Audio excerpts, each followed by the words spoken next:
বন্ধুরা, আজকে চাল কুমড় ভাজা হবে। দেখো, চাল কুমড়টা কুচি করে কেটে নিয়েছি। তার মধ্যে একটু কাঁচামরিচ চিড়ে দিয়েছি। এখানে লাগবে চিনি, লবণ, হলুদ, নারকেল, সরষের তেল। এই সামান্য এখানে আমি এই শুকনো মরিচ তেলে একটু ভেজে নিতে হবে আগে। 1 টেবিল চামচ তেল দিয়ে দিছি। এখন এই তেলের মধ্যে মরিচটা ভাজা হয়ে গেছে, সরিষা ফোড়ন দিয়ে দিলাম। আর নারকেলটা একটু তেলে ভেজে নিতে হবে।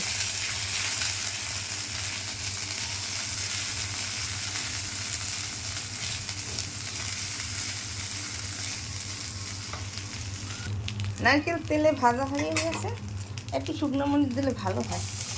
এই জন্য জল দিতে হবে না, একটু কুমড় থেকে জল বেরিয়ে যেতে, সেই জলেই রান্না তৈরি হয়ে যাবে কুমড় ভাজা।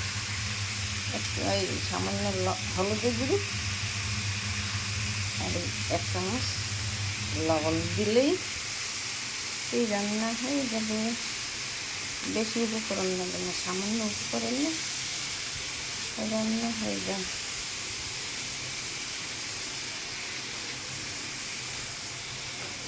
ঢাকনা দিয়ে ঢেকে দেবো, কিছু সময় ঢাকনা দিয়ে ঢেকে রান্না করলেই তৈরি হয়ে যাবে।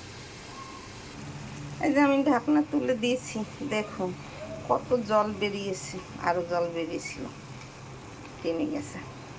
এই কুমড়ের জল থেকেই রান্না তৈরি হয়ে যায়। এখন একটু স্বাদের জন্য চিনি দেবো, আর অল্প একটু সময় লাগবে। আর অল্প একটু সময় পরে কুমড়ো ভাজা তৈরি হয়ে যাবে। বেশি চিনি দেওয়া লাগে না, অল্প সামান্য দিলেই হবে। এখন ঢাকনা দিতে হবে না, এই যে সেদ্ধ হয়ে গেছে। আমি জলটা টানবো না, আর অল্প একটু সময় লাগবে।